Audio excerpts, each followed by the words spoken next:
Bem-vindos, bem-vindas ao meu canal no YouTube e aqui no Spotify também, se você estiver só ouvindo.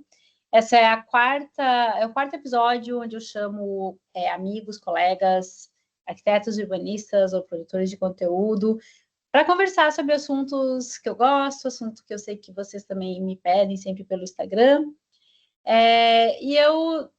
Uma das coisas mais legais que esse Instagram tem me trazido são os amigos, né, que eu tenho feito.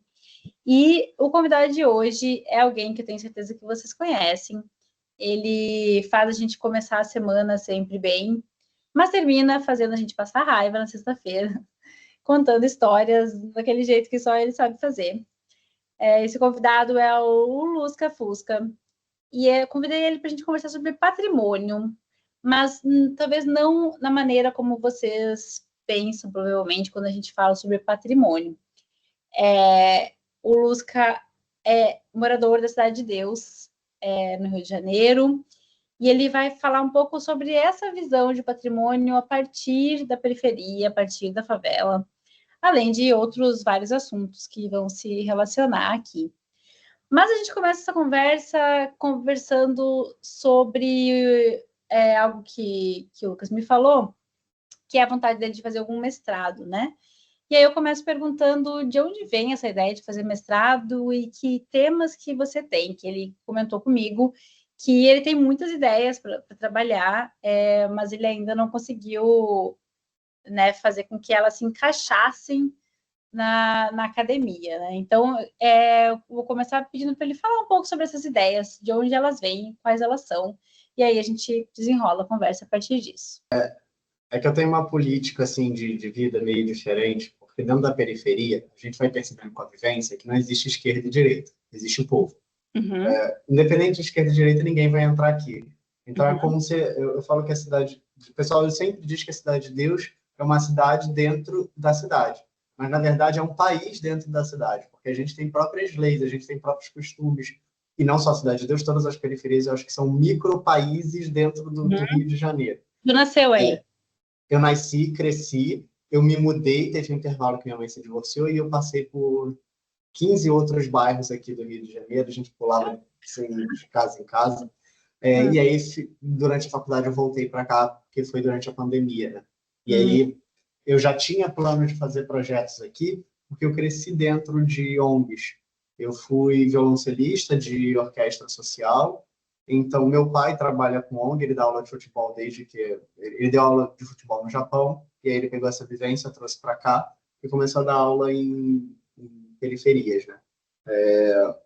Eu sempre estive presente dentro disso. Meu tio é professor de teatro também de ONGs. Então, para mim, sempre não foi um caso de e se, é assim, quando eu vou começar a atuar dentro disso. Eu dava aula, eu já dei aula de meditação aqui no Cidade de Deus, eu já dei aula de violoncelo, de música, de teoria, tudo gratuitamente, né, na base do... Atuar, assim, tu quer dizer que tu sempre quis fazer alguma coisa Sim, em prol sim. da comunidade, assim, de tipo... É que a sempre ficou muito claro o seguinte: eu me formei pelo ProUni. Eu nunca parei para pensar na militância desse pensamento, foi natural, né? Assim, surgiu que, se me foi dada essa oportunidade, eu devo retornar isso para a comunidade. Não era uma coisa, tipo, é natural. Que eu acho que devia ser estipulado, assim, se o mundo fosse um lugar legal, um ano depois de formado, todo o curso gasta esse um ano retornando para a comunidade, para toda a sociedade, o que ele aprendeu na faculdade. Porque, independente se ela é paga ou não, você tem que retornar para a comunidade. Pô, o porteiro que abriu a porta lá para você fazer a faculdade, ele não teve a chance de fazer essa faculdade. Então, retorna para a comunidade dele de alguma forma, através da medicina, geografia, matemática. Então, eu fiquei nesse plano. Obviamente, a gente sai da faculdade com ideias que não são muito claras, elas são muito utópicas, né? Então, por exemplo, o meu TCC, logo que eu terminei ele, eu pensei, putz, ele nunca vai acontecer. E isso dá uma certa tristeza. Ele foi baseado num projeto do México. Eu sou muito ruim com o nome, tá? Então, não vou lembrar o nome da arquiteta. Também, então, tranquilo. Criou módulos para inserir dentro de comunidades que era de... não era metalon, mas era alguma liga metálica e madeira. Então, ele era pronto, ele era inserido dentro da comunidade, e a comunidade moldava ele conforme desejava. Fiquei muito mais... Adaptei para os costumes brasileiros, trouxe para cá e falei, vou botar aqui na Cidade de Deus. Beleza, seria um plano incrível se não existisse usuários de drogas e não existisse o roubo de metal para venda. Então, isso nunca vai acontecer. Ele passa a serrinha ali, destrói o produto. E aí eu pensei, e é um projeto que eu estou em desenvolvimento agora, junto com iniciativas privadas que eu estou tentando, em fazer pintura de piso de uma praça. A Cidade de Deus não tem como trazer esses dados assim. O que eu imagino, oficialmente a cidade do Rio de Janeiro e do Sudeste, a periferia com mais praças. Mas eu acredito que seja uma das assim, top 10 da América Latina com mais praças no território. Porque ela foi estipulada em que a cada 2 quadras teria uma praça. Então, assim, a gente tem no total 22 praças dentro do território da Cidade de Deus, fora as que foram perdidas por conta de apropriação. E aí eu pensei, cara, essas praças, a praça em si é um projeto, é um produto muito interessante da cidade, porque ele é adaptativo conforme a época, né? Os pais usavam para jogar xadrez, ficar sentado lá, e hoje em dia o que a gente usa? E eu fui vendo que na Zona Sul as praças são usadas basicamente por crianças, babás e passeios de cachorro. Até o parcão, que aí deve ser muito comum, né? Ter espaço para cachorro também. Sim. Eu queria fazer só um parênteses, que uma ex-orientanda minha me contou esses dias que está fazendo mestrado, e o tema que ela escolheu estudar é geração Z e espaços públicos.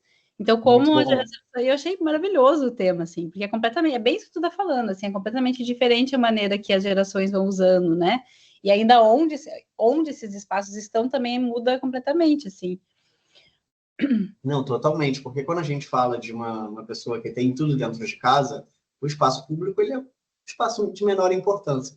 Agora, quando você pega uma periferia onde uma pessoa mora numa casa de 20 metros quadrados, 5 pessoas, sabe? O espaço público se torna a extensão da casa. Então, as praças aqui, elas sofrem um fenômeno de que os moradores eles fazem plantio nessas praças, eles cuidam dessa praça. Eles transformam essa praça como extensão, botando uma cadeira na rua, conversando, se tornando uma comunidade. Então eu vi e pensei assim, cara, era um dos projetos, né, que é meu objeto principal, de fazer essa pintura de piso em uma das praças e que futuramente 4 praças que são muito próximas fossem interligadas e se formasse um eixo cultural gastronômico. Porque organicamente já está surgindo umas barraquinhas, umas feiras de empreendedorismo. Só que eu acredito que, pensei, o que eu posso implementar que não pode ser retirado dessa comunidade? Tinta e pintura. E, assim, é a base da nossa construção. Mas assim, porque tu falou que tinha a questão de ter as pessoas, né, vão roubar o aço, enfim. E aí agora tu comentou também que as pessoas vão cuidando desses espaços, né? Sim. E uma coisa que eu sempre pensei, assim, que eu reparo, né, que tem muito essa crítica, as pessoas não cuidam dos espaços públicos, né? Eu moro num conjunto habitacional que é meio misturado aluguel social com quem é dono do apartamento, é meio misturado, assim. E aqui tem uma super briga, assim, que as pessoas que são donas dos apartamentos cuidam, e daí quem não não cuida, aí fica uma rixa, assim. E eu sempre falei que essa questão das pessoas se sentirem parte, ou delas serem criado aquele espaço, ou delas realmente serem ouvidas ali naquele espaço, tem uma super diferença nisso. As pessoas vão cuidar ou não vão cuidar. Então, se alguém traz alguma coisa de fora e instala ali, sem entender se era aquilo que a comunidade precisava e tal, elas não vão ter aquilo como algo delas e não vão cuidar. Então, eu não sei como é que tu vê isso aí, porque de onde que vem, que tu falou que as pessoas cuidam desses espaços, mas daí, de onde ia vir as pessoas dali que queriam roubar algumas coisas, se for algo... Então, a Cidade de Deus, hoje em dia, tipo, a gente divide, então, entre moradores, que eles realmente cuidam dessa praça. Inclusive, a própria pintura, a ideia é fazer oficinas e trazer, por exemplo, ele é costureiro, ele é jogador de futebol, esses elementos para dentro da pintura, para que eles sejam representados, sejam marcados como história daquele lugar. Mas a gente tem, obviamente, o movimento de venda de drogas, e usuários de drogas ficam próximos de pontos de venda de droga. Então, principalmente usuários de crack, que acabam se tornando pessoas em situação de calçada, né? Que acabam vendo nesse produto uma fonte de renda. Dentro da Cidade de Deus, obviamente, é proibido ter roubos e furtos, mas isso não impede que não aconteça. Acontece bem menos do que fora, mas ainda assim, uma coisa, por exemplo, quando uma prefeitura, acho que não lembro qual prefeitura foi, 2010, por aí, eles instalaram grades ao redor das calçadas porque eles acreditavam que as pessoas estavam atravessando a rua e isso aumentava o número de acidentes. E aí eles instalaram essas grades assim, ao redor de todas as calçadas e as pessoas ficaram enclausuradas dentro da calçada. O que aconteceu? Não demorou um mês para que as pessoas começassem a cortar, arrancar aquilo ali e falaram, pô, isso daqui não é para mim.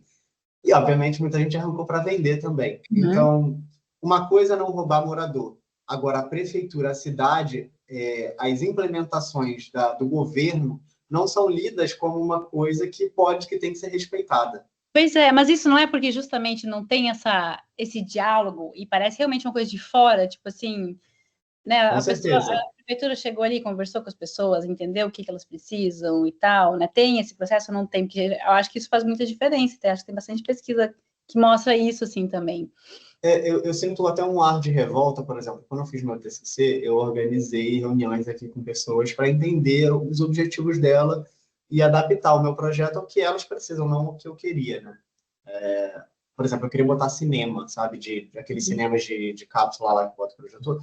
Mas não, a gente precisa de espaço para fazer churrasco, para fazer uma comemoração de festa.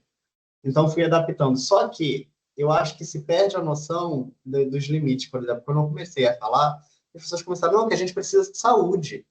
Precisa de saúde, a gente precisa de posto. Eu falei, não, eu entendo, mas é que não é o foco.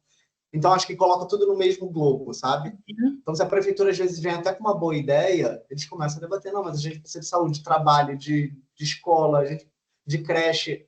Sim, mas é bem aquele discurso de quando alguém faz uma caridade para cachorro e fala assim, mas e as crianças de rua? Sim. É um lugar perigoso. Mas, enfim, não é isso aí, é em qualquer lugar, eu acho, né? A gente vê isso o tempo inteiro, assim, qualquer coisa que acontece, sei lá, faz um investimento em cultura e diz, mas a saúde está assim, né? Então, é um pouco de falta de educação política mesmo, de entender que não existe um montinho com um dinheiro só, assim, que vai... Sim. Em cada coisa é alocada para, né? Enfim, mas educação política que falta. Mas eu ia te perguntar, porque daí tu estava falando sobre essa tua vontade de fazer esses projetos, né? E aí agora tu tá falando, a gente começou a falar sobre isso, de consultar e conversar com as pessoas. E aí, mas tu fez isso quando tu for fazer teu TCC?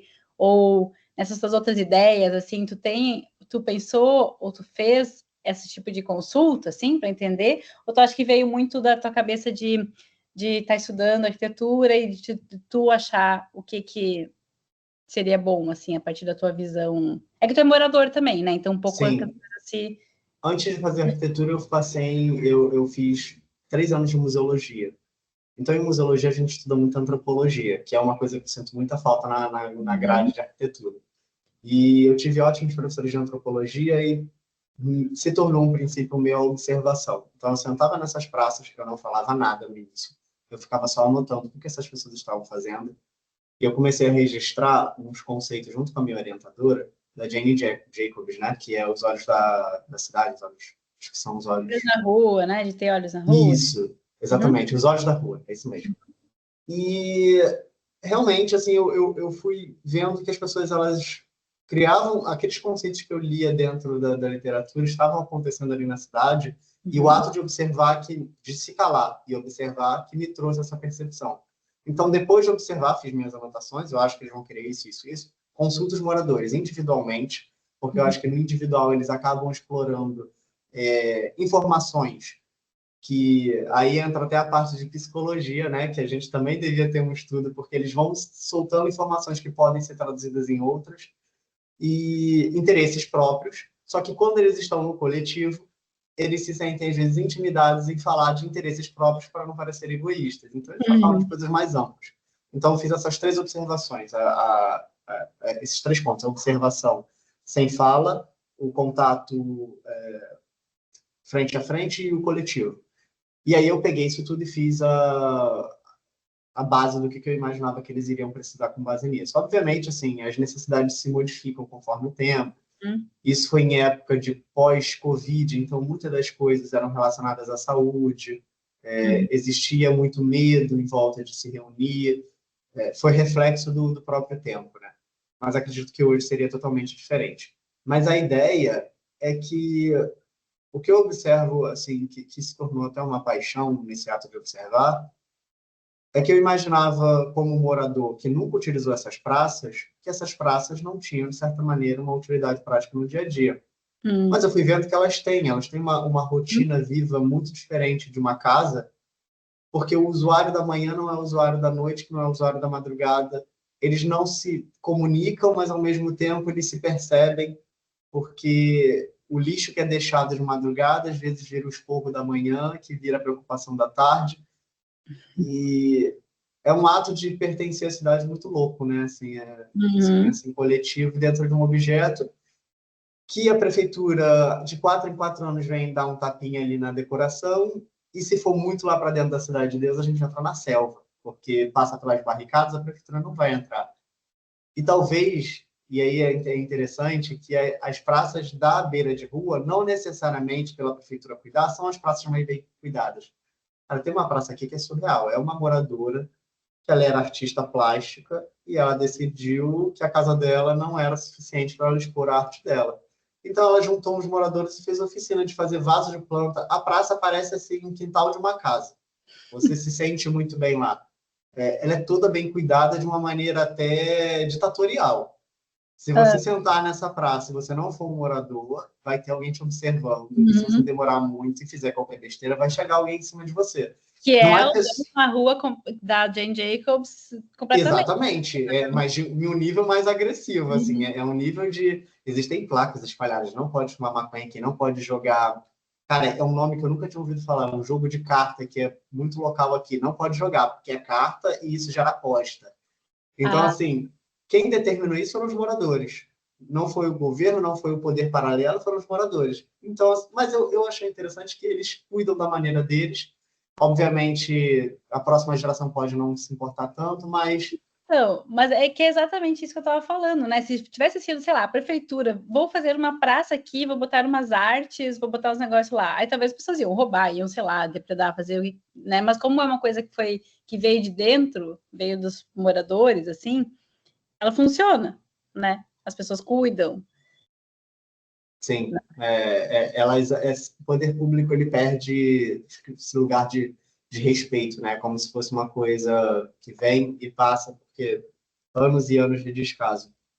Esse projeto da praça, da pintura, era realmente porque a Cidade de Deus tem mais de 65 ONGs ativas e somos um produto de exportação de cultura que as próprias pessoas daqui não percebem. Temos 3 medalhas olímpicas. Temos bailarinos da maior escola de balé que fica na Rússia. Cara, temos, assim, esse ano que passou, foram 15 alunos de judô, se eu não me engano, judô, karatê para os Estados Unidos, foi uma das maiores competições lá. Então, a gente exporta essas pessoas, até nomes mais polêmicos, digamos assim, Tati Quebra-Barraco, que instalou ali o funk feminino, Oruan, que é o ícone dos jovens hoje em dia no funk aqui da Cidade de Deus. Então, são ícones que, mesmo controversos, eles surgiram daqui da Cidade de Deus e eles são exportados para o mundo, para o Brasil todo, e não se tem o título de cidade de Deus, que geralmente é até como nos Estados Unidos, né? Fulano é de Chicago. Pronto, é de Chicago, está marcado. Então, acho que esse pertencimento é um ponto que eu quero trazer, porque a gente vive muito no momento de medo, de que nada é possível, não tem como. Então, esse quadrante de arte seria também para mostrar essas pessoas, talvez, em exposições temporárias, para que essa comunidade tirasse esse lugar que a própria mídia e o próprio governo coloca de que favelada é uma coisa ruim, morador de favela é ruim porque a favela é um lugar ruim. E Cidade de Deus é um bairro planejado. Mais planejado do que Zona Sul, do que Leblon, do que Copacabana. Aqui não temos ventos presos, a gente tem praça, a gente tem limite, gabarito de altura, temos 2, 3 andares no máximo. Então, assim, é uma cidade que funciona. Acho que o filme Cidade de Deus contribuiu negativamente para essa visão Na sobre. época, era um período esquisito, porque o processo de se entender, eu era morador aqui na época, então quando a pessoa tenta assim, ela não, ninguém observava a Cidade de Deus como uma coisa, um potencial. Era a Cidade de Deus, era onde a gente morava e tinha operação pra caramba antigamente, era o tempo todo. Era uma zona de guerra constante. Então, assim, eu convivia com bala perdida, às vezes dentro de casa, e era um ato de sobrevivência. Quando saiu o filme de Cidade de Deus, no início, isso foi muito impactante, porque a Cidade de Deus teve filmagens aqui, né? E muitos atores foram daqui. Então foi uma grande festa. Foi um ato foi muito bonito, apesar de que o escritor também é daqui. Então, esse termo Cidade de Deus já estava na boca do povo por conta do livro, mas o filme fez bombar tudo, né? Eu tenho minhas críticas quanto ao filme, porque eu sou muito, assim, de coração com a Cidade de Deus, e eu acho que ele trouxe uma visão muito de violência. Então, de início, foi legal, porque trouxe o nome, mas com o passar do tempo, foi se criando um mito sobre a Cidade de Deus, como se o filme fosse um documentário. Como se ele retratasse a realidade daquele dia. E não era. A Cidade de Deus foi até listada como um dos bairros mais violentos do Rio de Janeiro, e eu sempre me questionei o motivo daquilo ali. O que se considera o bairro mais violento? É o maior número de mortes, mas essas mortes são causadas por quem? É pelo tráfico? Porque o tráfico ele mata, mas assim, ele mata talvez o mesmo número que Zona Sul, porque são mortes pontuais. Óbvio que teve um período ali que foram mortes mais intensas, mas são períodos breves de troca de comando, né? De troca de governança aqui. Depois que passa isso, fica essa situação aqui que a gente já se acostumou e está enraizado. Quando entra a polícia, que acaba tendo mais violência, mais invasão. Então, assim, eu sempre falo assim, a Cidade de Deus é um bairro perigoso? Depende do ponto de vista. Eu posso botar meu notebook ali na rua, sentar na beira da rua e usar ele, eu não vou ser assaltado, independente da hora do dia. Eu posso abrir uma maleta de dinheiro no meio da favela, ninguém vai pegar uma nota. Se eu fizer isso na Barra, eu vou ser esfaqueado. Então, que ponto de violência, sabe? Eu posso deixar o portão da minha casa aberto, ninguém vai entrar. Eu não preciso trancar a minha porta. Eu fui em 2022 visitar, não sei se você conhece o Museu da Favela, aí no Rio, que é em Cantagalo, Pavãozinho, no complexo ali. Eu queria muito ir, eu nunca tinha ido em nenhuma favela no Rio de Janeiro. Lá em Passo Fundo eu trabalhava em algumas ocupações, assim, porque lá a gente não tem as favelas igual tem no Rio de Janeiro, mas tem as ocupações, né, regulares. Eu fazia trabalho lá, levava os alunos lá e tal, mas eu nunca tinha ido no Rio e eu queria muito visitar. E eu já tinha visto umas coisas que eu acho super bizarro, assim, que é eles chamam até de safari na Rocinha, que os negócios que me parecia muito assim, como se fosse, né, tu ia lá observar né, e ainda esse nome safari, né, como se fossem os animais que tu ia passar lá e observar. Eu não gostava muito. E aí, no doutorado, uma disciplina que eu fiz com a minha orientadora, eu li eu não sei se era uma tese ou era uma dissertação de mestrado, enfim, que falava desse Museu da Favela, e me parecia uma coisa diferente, porque era algo que tinha vindo de dentro da comunidade, que eles que criaram essa ideia de Museu da Favela. E aí, quando eu estava falando da Cidade de Deus e de tudo que vocês faziam e produziam, né, tudo que era exportado daí, eu lembrei desse projeto do Museu da Favela, porque a ideia não é, quando a gente ouve esse Museu da Favela, parece que vai ter um prédio lá com os negócios expostos, tipo um museu.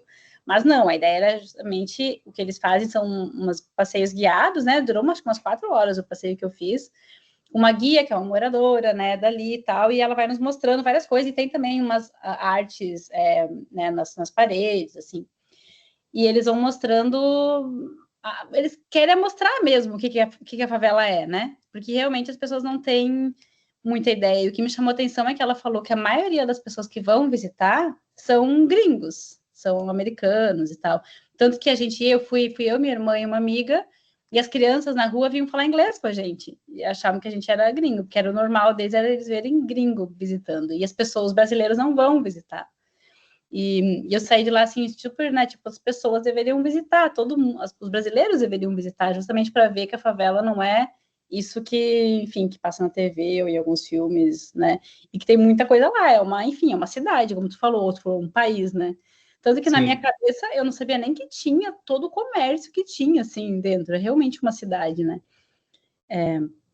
Esses museus, assim, eu acho que teve uma onda de um momento de criação de identidade, assim, de parar e refletir. A gente tem história, sabe? Então, eu sinto que na época que eu entrei em museologia, foi que estava tendo esse boom, para 2012. Uhum. E quando eu entrei, o professor fez uma pergunta no primeiro semestre, maravilhoso ele, Mário Chagas, um dos maiores museólogos do Brasil. Ele fez uma pergunta, ele falou, gente, vou fazer vamos ver se vocês são museólogos, potenciais museólogos. Se você tiver um incêndio no Louvre, e você só puder salvar uma coisa, a Mona Lisa ou segurança? E assim, 99% respondeu a Mona Lisa. E eu, de cara, respondi o segurança. E teve todo um debate sobre isso, em volta, principalmente dele me perguntar por que eu respondi o segurança. E as pessoas não conseguiam entender, assim, a maneira que eu demonstrava. Porque na minha cabeça, o segurança é tanto a história, o patrimônio, quanto a própria Mona Lisa. E meu projeto de museologia era exatamente o que eu chamava, já tinha escrito parte do TCC, do Museu do Anonimato, porque eu acredito que essas pessoas que não produziram nada de arte, elas têm tanta importância quanto a pessoa que produziu a arte, depende da ótica. Então, acho que quando a favela percebe que, bem, temos artistas que não são Leonardo da Vinci, mas eles têm tanta importância quanto. E não necessariamente só a arte, mas o ato de viver e sobreviver. E é engraçado, eu estava lendo esses dias sobre uma comunidade indígena chamada Pirahã. Ela fica no norte do país. E que ela é uma comunidade, um povo originário brasileiro que não teve muito contato com a humanidade é ótimo, né? Com um povo, com a modernidade. E aí eles têm um conceito de um, dois e muitos. É como eles contam. Porque passou de 2 são muitos. Então, passou de 2 dias, muito tempo. 2 dias atrás, ontem, anteontem, muito tempo atrás. E eu sentia que a comunidade tem... Falei, cara, a comunidade tem muito disso. Porque como é uma cidade que fervilha o tempo todo, não há uma... assim, a gente tem um jornal próprio, né? A gente tem vários jornais. A gente tem o CDD Acontece, que é só de notícia boa, e a gente tem um jornal informal, que são os grupos de WhatsApp que chegaram para salvar as favelas, porque é onde está tendo troca de tiro na rua tal. É assim, entende? A informação é constante o tempo todo. Essas pessoas não querem mais entrar no Globo, elas não querem entrar mais no Dia. Porque ali não vai falar sobre o que elas querem saber se a favela está tendo violência ou não. Então, é o que eu falo, que vai se criando um país ali dentro. E as informações, não importa o que aconteceu na operação de 2 anos atrás, importa quem morreu 2 anos atrás. Isso fica registrado. Então, a arte de rua, o grafite, se torna memorial. As pinturas que tem aqui na Cidade de Deus são de jovens, de pessoas que faleceram durante operações, e elas se tornam nosso patrimônio. São as pessoas. Não é aquele produto artístico no grafite. Talvez ano que vem repintem aquele grafite com outro. Eles não se importam com o produto artístico ali, mas sim com a memória daquela pessoa. E eu acho isso muito doido, porque, inclusive, na época de Cidade de Deus, teve uns grafites do filme Cidade de Deus que foram especiais para o filme Cidade de Deus. Já foram apagados. Quando o Obama veio aqui, se gerou grafites para o Obama. Foram apagados, a arte é transitória. A gente não isso. tem... ali no Cantagalo também, os grafites, eles eram para mostrar de onde é que, meio que a história, assim, da formação ali, de onde vieram as pessoas, quando começou e tal, mas eles estavam ali só para representar aquilo mesmo, como tu disse, depois se trocar e pintar outro, não vai apagar o patrimônio, né, ou a memória, né, que aquilo ali tá só para representar, é só a fachada ali, né, e o patrimônio é outra coisa. Então, é o passear por ali, ver como as pessoas vivem e se relacionam, aquilo ali que é patrimônio. E tem uma coisa, até eu estava... acho que eu te mandei, não sei se tu chegou a ver o material do Munhoz Vinhas, mas tem uma outra pesquisadora também que é da Austrália, chama Laura Jane Smith, e o que ela fala é que não, porque a gente tem uma separação entre patrimônio material e imaterial, né? E o que ela diz é que todo patrimônio, na verdade, é imaterial, todo, não existe material, porque mesmo uma edificação, né, ou o patrimônio que a gente conhece como material, o que tem valor o valor não é intrínseco àquela edificação, não está ali na edificação em si, naquele estilo ou naquele material, ou enfim, o valor é o valor que a gente atribui, né, tipo, são as pessoas que atribuem valor para as coisas, então meio que tudo que a gente considera patrimônio, tudo que tem valor é imaterial porque tem a ver com a gente, então algo que talvez seja valorizado hoje, talvez daqui muito tempo nem vai ser mais, né, então aquela coisa perdeu o valor, que não era dele, assim, né? Algo que nasceu com esse objeto. E é uma coisa que eu sempre tento trazer lá na página, é exatamente isso. A minha noção de patrimônio, que a gente já debateu muito sobre, É que a população gosta? Gosta, então é patrimônio. A população deixou de gostar, então não é mais patrimônio. Não tem valor para o mundo? Beleza, mas quem vive ali não vê valor, é um produto daquele povo. Exatamente. Eu nunca vou esquecer quando eu comecei a entrar mais em contato com essa linha de pensamento, assim, na Universidade Federal de Minas Gerais é muito forte esse pensamento, né, de patrimônio não ser algo objetivo, que é subjetivo. E eu lembro que eu fui num congresso e eles estavam apresentando para a igreja matriz de São Luís, que em 2010, eu acho, teve uma enchente, a igreja desabou, e as pessoas simplesmente queriam que ela fosse reconstruída exatamente como ela era, porque aquela igreja era parte da vida deles, elas viam aquela igreja todo dia.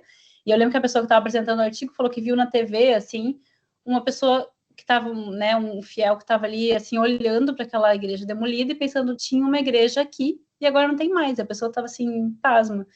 E eles queriam, a comunidade toda pediu para reconstruir aquela igreja igualzinha como era.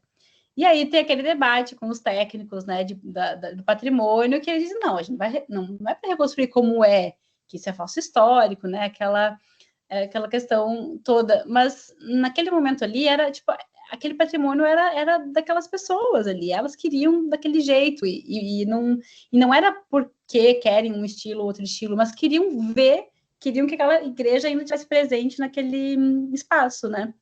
E aí eles acabaram reconstruindo mesmo, né? Junto com, né, o IFAM, todo mundo se envolveu e ela foi reconstruída exatamente como era, mas claro, com algumas modernizações, assim, que algumas coisas não faria sentido, né? Enfim, manter a mesma espessura da parede. E foi feito por coisa nova.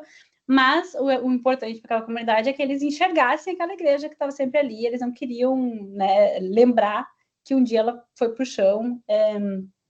E eles enxergam aquela igreja como patrimônio, assim como a antiga, né? Exato, ser original ou não ser original não importa, se aquele pedra que está ali já estava ali antes, não tem Eu nada a ver. já eu tenho uma história boa com falso histórico, que eu tinha uma ideia de fazer um museu aqui na Cidade de Deus, porque as casas originais da Cidade de Deus, elas tinham uma tipologia clara, né? Que é até a casa Embrião, que é do fundador do bairro da Cidade de Deus, o arquiteto José. E aí eu falei que estava vendo com uma ONG, tem um rapaz maravilhoso lá, eu falei, cara, a gente tem que sondar as casas que ainda restam, tem algumas. Na minha rua, em frente à minha casa, tem uma. E aí ele falou, não, pô, tem um terreno vazio, a gente constrói uma do zero com o formato. Eu falei, mas aí vai ser um falso histórico. Aí ele virou e falou, que falso histórico o quê, mané? E aí, tipo, ele ficou muito chocado. Aí eu fui tentar explicar o termo para ele e ele ficava assim, tipo, cara, isso não faz sentido. E eu pensava, como é que eu posso traduzir isso para a linguagem do dia a dia? E por mais que eu tentasse explicar, ele achava assim absurdo o que eu estava falando. Ele falava, cara, mas vai ser a mesma coisa. É só a gente fazer. A gente não tem a planta? Eu falei, tem, é só reproduzir igual. Aí ele falou que lá na Maré, que na Maré tem o Museu da Maré que tem a casa, né? E aí ele falou, é igual lá. Eu falei, sim, mas a gente tem casas aqui e dá para a gente preservar essas. Eu falei, não, vai dar muito trabalho, vamos fazer assim. Eu pensei, cara, é uma visão, a gente se choca, que nem sempre que a gente, obviamente é tudo importante a gente ficar pensando e analisando, mas tudo depende da população que está ali falando, né? E essa questão de patrimônio sempre me volta aquela questão da Mona Lisa do segurança, que eu fico pensando, E qual cara. foi a tua explicação? Tu explicou isso nessa época, tu explicou para o teu professor, então, que a tua resposta era por causa do que ele sabia, do que ele... Então, na época, eu não tinha essa noção estipulada, porque eu estava dentro da faculdade de museologia, onde as pessoas debatiam sobre patrimônio o tempo todo, como se fosse. E, obviamente, eu entrei com esse intuito, eu queria ser arqueólogo, eu queria descobrir novas coisas sobre a humanidade. Então, eu pensava assim, eu não posso dizer muitas das coisas que eu penso. Porque, na minha cabeça, eu era sempre muito rebelde no ponto de, inclusive, foi na época que teve...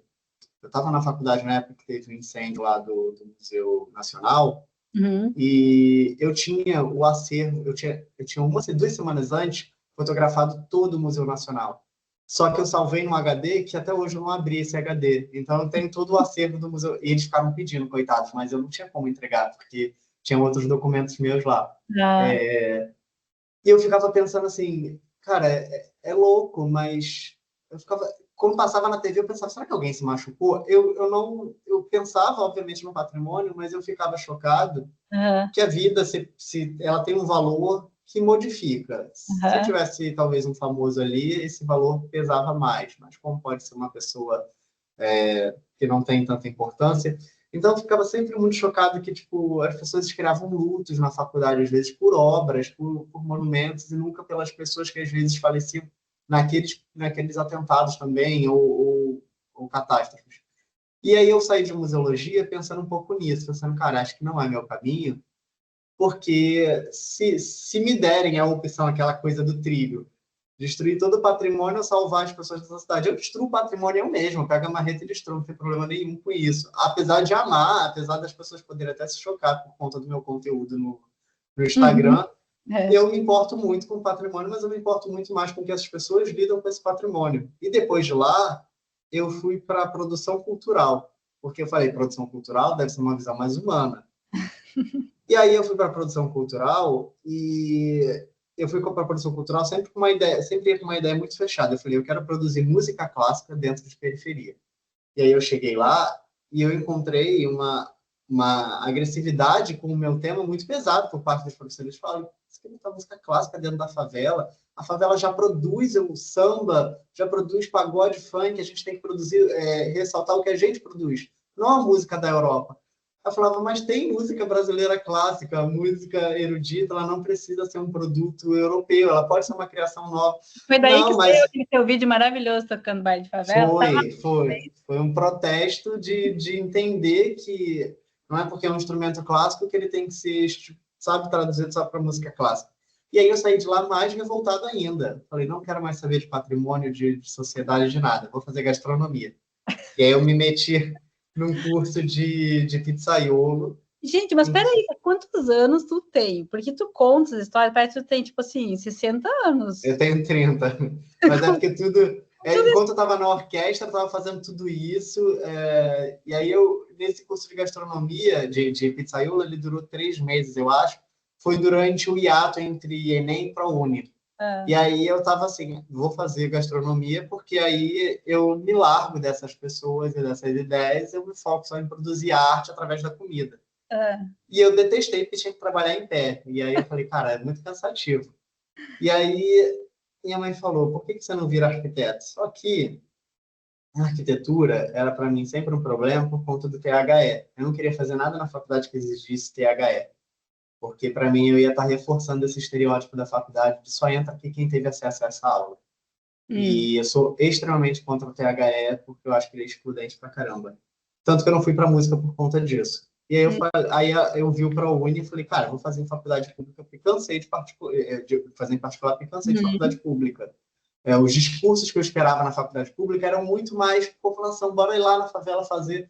E eu encontrei muita gente de elite dentro da faculdade pública, né? Isso me chocou muito. Eu era muito mais novo, eu tinha uma cabeça muito mais fechada.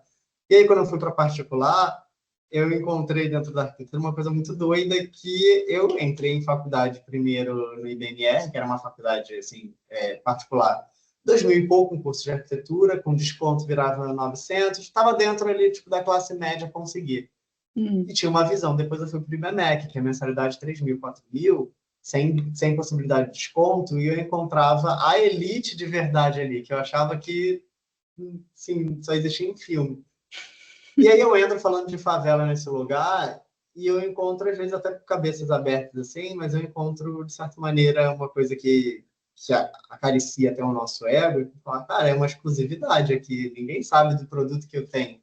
E aí eu me percebo como pessoa que pode contribuir dentro da comunidade de arquitetura. E eu me apaixonei assim absurdamente por arquitetura, porque acho que a arquitetura ela traduz tudo que eu estava buscando. Eu ia dizer isso, parece que tu escolheu realmente o curso que meio que tinha tudo um pouquinho de cada coisa que tu queria estudar, assim, né? Porque é uma ciência social aplicada, então tem a parte social, tem a parte de arte. Tudo. Até a música me ajudou muito a entender os espaços, porque como músico a gente tem uma percepção, por exemplo, quando eu toquei na Candelária, uma coisa muito mágica, porque o espaço é lindo, mas o maestro chegou e falou assim, gente, vai ser o pior lugar que vocês vão tocar na vida. E, tipo, a gente tocado, para mim, uma das igrejas mais lindas do Rio, E aí ele falou, porque o som tem que ser atrasado, por conta da... Aí ele começou a dar uma aula de arquitetura pelo que ele sabia da faculdade. A acústica daqui, primeiro os instrumentos de sopro, eles têm uma frequência que chegam primeiro. Então a gente começou a tocar todo atrasado, foi desesperador. Nossa. Porque senão chegava lá no final, o som todo misturado. Até hoje eu não sei muito bem como funciona isso, porque eu não fui para a parte de acústica, mas muito doido.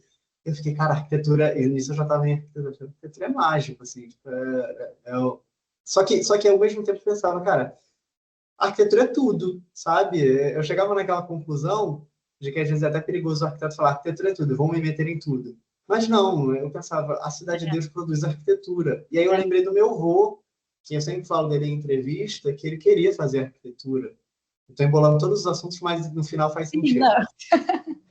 Meu avô queria fazer arquitetura, mas obviamente anos 40, 50 é impossível. Filho de uma mulher negra, que inclusive nasceu dentro da situação de ser escrava, ela recebeu a liberdade, então era uma mulher com muitos medos e só tinha um filho, produto de um homem europeu que veio para cá, produziu um filho nela e foi embora. Então, mãe solteira nos anos 50 sendo negra. Ele cresceu totalmente travado em diversos sentidos e ele falou que queria muito fazer arquitetura e começou a aprender sozinho, pegava livros. E aí ele veio para a Cidade de Deus e ele gostava de arcos. Eu moro aqui na casa atual dele, ele começou a produzir arco. Ele viu num livro como produzir arco e ele falava que gostava de arco romano. Ele queria trazer arco romano para a Cidade de Deus. E ele começou a produzir uns arcos todos tortos, assim, no meio da sala tem uma coluna grega, com arco romano, dentro de uma... E eu, cara, que loucura! E aí, tipo, ele às vezes não sabia traduzir os elementos que ele queria, mas ele sabia que queria. E ele produzia isso na mão. Então, ele faleceu enquanto eu estava na faculdade, mas eu parei e pensei, ele era arquiteto, entende? Tipo, ele só não tinha um cal, mas obviamente ele tinha um conhecimento de arquitetura. Tadao não se formou em arquitetura. Sim, muitos arquitetos, né, enfim, que a gente conhece como grandes arquitetos, não são arquitetos, né, não se formaram. Não. Quantos pedreiros a gente esbarra que tem ideias, assim, mirabolantes de arquitetura, tem cálculos absurdos, você pensa, cara, como é que esse homem não é... Eu tenho um rancinho, assim, um discurso que eu nunca consegui reproduzir muito dentro da arquitetura e que vem do CAL, enfim, é essa coisa, contrate um arquiteto, sabe? Que tem que contratar um arquiteto, porque não é a realidade da maioria das pessoas poder contratar um arquiteto, e realmente tem pessoas que produzem arquitetura, enfim, nas favelas, né, e que não precisava necessariamente contratar um arquiteto, né, para poder fazer o que eles estão fazendo. Não, podia facilmente a gente conseguir resumir, assim, um mini arquiteto, um semi-arquiteto, alguma coisa assim que é um produto social de um curso de extensão de 1 ano dentro de um Senac, em que essa pessoa consiga aprender noções breves e rápidas de arquitetura, o suficiente para ela produzir uma casa segura e que tenha qualidade. Porque até a autoconstrução realmente também é parte do patrimônio. Ela vai acontecer. Não adianta o CAL, não adianta o Brasil ignorar que 80% das casas são construídas sem arquiteto. Sim, e não adianta. Assim, pode falar os dados, pode chegar a 90%, vai continuar acontecendo. E essas pessoas precisam ser instruídas. Um projeto super legal no... Como é que é o nome daquele arquiteto, meu Deus? Agora eu esqueci o nome, que faz a habitação social. Aravena, né? É o Quintal Monroe. O Aravena. Alejandro Aravena, isso mesmo. Alejandro Aravena. 2016. Chileno. Acho muito sensacional o projeto dele, assim. E é engraçado como a gente se depara até com o discurso, às vezes eu me deparei dentro da arquitetura, de que o projeto dele não deu certo, porque ele não se tornou Madrid, ele não se tornou Barcelona. Mas entende que a arquitetura orgânica, existe um preconceito até dentro da comunidade, porque a gente tem fetiche em olhar de cima uma cidade e falar, ó, que linda, olha essa planta que linda. Ela pode ser linda, mas ela funciona para aquela população, e há uma busca muito grande de trazer o produto perfeito. Eu ouvia muito discurso na faculdade, nas aulas de urbanismo, Barcelona deu certo. Esse é um formato que pode ser replicado. Depende. Onde que ele vai ser replicado, sabe? Aqui na Cidade de Deus, de certa maneira, ele foi replicado, mas ele foi traduzido para o clima daqui e ele deu certo. mas pode ser que funcione em outro Tem lugar. uns vídeos muito legais do Aravena contando como foi conversar com as pessoas antes desse projeto, né? Essa consulta popular e tal. E aí eu lembro que tinha alguma coisa de orçamento, assim, e que eles só iam poder, eles iam ter que escolher entre instalar água quente ou colocar uma banheira no banheiro. E eles, como arquiteto, todo mundo pensou, cara, água quente, né? Muito mais importante do que a banheira. E aí eles foram perguntar e as pessoas todas queriam uma banheira. Porque onde elas moravam antes, elas não tinham um banheiro, assim, uma privacidade, ter um banheiro onde elas pudessem, sabe, ficar ali, não tinha banheiro nas casas. E elas queriam ter uma banheira, e depois elas resolviam como é que iam fazer água quente, sei lá, escrevia uma chaleira, botava ali, mas elas queriam banheiro. E aí eu achei aquilo super interessante, porque a gente sempre acha que a gente sabe, né, como arquiteto, assim, o que as pessoas precisam, né? E a A gente gente... segue o Neuffer e fala isso daqui que é o certo. A minha avó, por exemplo, é assim, a gente botou chuveiro quente, ela é nordestina e ela esquenta a água até hoje. Ela diz que esse é o banho certo de se tomar. Porque na Sério? cabeça dela, ela cresceu assim, ela viveu assim. Então ela toma banho de balde aos 87 anos, mesmo Nossa, se agachando para tomar, porque é o que ela gosta, é como ela se expressa. Quantos clientes a gente esbarra aqui, por exemplo, eu esbarrei em uma que ela queria uma bancada a 1 metro de altura. Não, tem que ser 90, 80, porque é questão de segurança. Não, eu cresci na casa de fazenda que era 1 metro, e eu quero ter essa memória afetiva. Então, o Neuffer é um caminho, né? Essas regras, mas a gente não pode botar isso como se fosse uma base, né? nada é fixo. Assim como dentro do patrimônio, as recomendações todas são todas recomendações, assim, não existe uma regra, né? Não existe uma regra. As pessoas acham muito, né? Algo tombado não pode demolir a fachada, tem que preservar só a fachada e dentro não, né? Isso nem existe, na verdade, na legislação, sabe? Mas não existe regra nenhuma, é tudo avaliado meio que caso a caso, assim. Mas eu ia te perguntar uma coisa, que quando eu fui na favela e postei algumas coisas, assim, no Instagram, a maioria das perguntas que vieram, assim, dos meus seguidores que são arquitetos e tal, era o que a gente pode fazer para melhorar a vida das pessoas. Todo mundo queria saber o que eles podiam fazer, o que precisava lá. Realmente essa ideia, assim, de querer, né, fazer alguma coisa, produzir alguma coisa para ajudar, assim. E quando eu saí de lá, eu nem saí muito na minha cabeça, assim, essa ideia de que eu tinha que ser feito alguma coisa para ajudar eles. Eu saí com a ideia que eu achava que todo mundo tinha que conhecer aquela realidade ali, era o que eu mais pensava, assim. E eu nem consegui responder direito essas perguntas, porque eu realmente não achava que existia nada que poderia ser feito por alguém de fora para melhorar a vida das pessoas ali, sabe? Eu não sei qual que é a tua ideia com relação a isso. As pessoas perguntarem assim, o que a gente pode fazer para melhorar a vida das pessoas aí na Cidade de Deus? O que tu iria... Acontece muito, assim, inclusive essa semana, teve um cara no TikTok que ele pegou o conteúdo da minha pesquisa na Cidade de Deus, ele levou para a página dele, não citou fontes, e só jogou lá e ele não respondeu nada. E os comentários viram uma selva, assim, e a minha maior preocupação é isso, quando a informação é dada. E eu acho que você, inclusive, acho que é uma boa referência disso, a informação é dada e pronto, lancei o vídeo, sumi daqui, lutem aí nos comentários. Tem que existir uma curadoria de, olha, você está pensando pelo caminho errado, vamos pensar por aqui, com total educação, porque as pessoas são muito agressivas, mas às vezes elas só querem manifestar. Então, assim, quando as pessoas quando eu falo sobre a Cidade de Deus, elas têm um olhar, às vezes, de selva, de que aqui a gente está na Gaza carioca, de que a gente sai com colete à prova de balas. E, na verdade, a rotina da Cidade de Deus é uma rotina muito viva e muito normal, adaptada para a própria realidade daqui.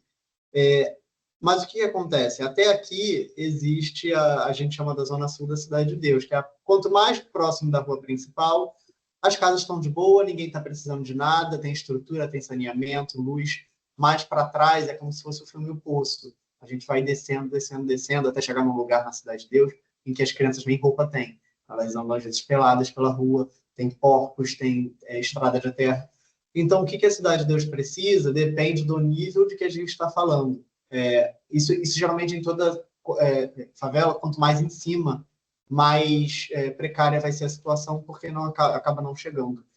Eu acho que o que mais precisa, assim, acima de tudo, obviamente, tem a questão de lidar com fome, lidar com educação, lidar com tudo o que todo político acaba falando, e obviamente tem que trazer, mas conhecimento é uma coisa que salva essas pessoas, e não conhecimento que, quando a gente fala de conhecimento, fala, tem que retornar essas pessoas para a escola. Sim, tem, Mas, além disso, por exemplo, tem um curso aqui na Cidade de Deus sendo ministrado agora de como utilizar a alimentação de maneira estratégica. Por exemplo, a casca da banana se transformar em um ato de fritar e virar um alimento. Isso é traduzido sempre quando a pessoa olha e fala, isso daí é porque a gente está passando... Essa não é a solução é essa pessoa ganhar dinheiro para melhorar a alimentação dela. Beleza, mas essa é uma realidade, é um conceito legal, mas a realidade é que ele é mais gritante do agora. Ela tem que ser agora. Se as pessoas não querem planejar, eu vou estudar para ano que vem eu melhorar minha vida. Não, se elas não pegarem e criarem alimento agora, elas morrem. Esse é o ponto. Então, a gente está num ato muito gritante de conhecimento, não no sentido de educação. Respondendo a pergunta, é isso. Eu acho que é um conhecimento... Volta a falar, você se formou em medicina, entra na favela e pessoas e analisa, porque ainda que elas saibam que tem um posto de saúde, elas não respeitam mais esse posto de saúde. Às vezes, um marido fala para a esposa que ela não pode ir porque ele é ciumento, e ele não sabe, ele entende que o médico vai fazer algo com ela. Existem tantas realidades ali dentro que sempre o caminho certo é ir até eles, consultar, identificar e sair. Não adianta você botar uma clínica de psicólogo ou psicólogo ficar sentadinho e falar, vou atender a periferia agora. Quem vai chegar é a parte da periferia que já tem conhecimento, que provavelmente já viria no psicólogo e falou, tem um barato aqui de graça, vou nele. Então, é um lugar de muita fragilidade, porque, no fundo, ninguém quer entrar. Primeiro, porque não é esteticamente agradável para o político filmar lá dentro. São pessoas que, obviamente, elas estão mais afiadas, porque, assim como qualquer criatura no mundo, tudo que você bate vai responder com agressividade, porque é a maneira que essa pessoa foi educada e moldada. Então, você não vai esperando que vai receber um cafezinho da tarde, porque essa pessoa sabe que, ao você entrar, ela já viu outras pessoas entrando e prometendo, e elas não retornam. A esperança é uma coisa muito delicada aqui, tanto que nesse projeto da praça, eu tive o maior cuidado, porque quando eu fiz o meu TCC e consultei essas pessoas, elas bateram na minha porta depois, perguntando, e a praça, quando é que a gente vai fazer? Ainda que eu tivesse que falar, é só um estudo de faculdade. O que é faculdade? Ué, faculdade é para produzir coisa para a sociedade, não é? Então, é um estudo, novamente, antropológico, e antropologia falta hoje em dia, né? De ter um profissional que explique. Outra aspa aqui rapidinho, quando eu trabalhei para a prefeitura fazendo medição em locais de perigo, onde nenhum outro arquiteto no Rio queria entrar, que mesmo que pagasse bem, não queria entrar, não tinha demão para isso. Eu, uma vez, estava medindo um mercado popular e eu peguei a trena laser e eu joguei. Na hora que eu joguei, a trena laser bateu numa manicure. As pessoas se abaixaram lá dentro. Instantaneamente, elas se abaixaram. E aí eu fiquei muito chocado. Eu cheguei e falei, não, gente, é a trena laser. E a manicure levantou e falou, menino, não faz mais isso, por favor. A gente achou que era uma operação que estava rolando. Então, ninguém me informou isso, porque ninguém dentro da prefeitura sabia desse detalhe. Então, por exemplo, a trena, ela faz um estalo. Então, esse estalo pode assustar pessoas que estão em mais situação delicada. Todo som, todo cheiro, a percepção de que está tendo operação e a violência vai chegar, ela vem em todos os sentidos. A audição aqui é muito forte, assim. Eu fico muito chocado com isso. Quando eu vou em casa de pessoas na Zona Sul, se eu ouço um estouro, imediatamente o ouvido é como se fosse um ouvido de cachorro. Ele levanta e pensa, isso foi o quê? Isso foi um pneu, isso foi um tiro, isso foi... A gente sabe identificar som de fuzil, a gente sabe identificar som... A gente sabe toda essa questão auditiva. Então, há uma necessidade da própria, talvez, academia entender em loco. Não adianta a gente falar assim, vamos mudar a casa dessa pessoa, igual você falou, vamos botar água quente. A gente não é o que ela quer. Às vezes ela nem sabe utilizar isso, porque não chegou até ela esse conhecimento.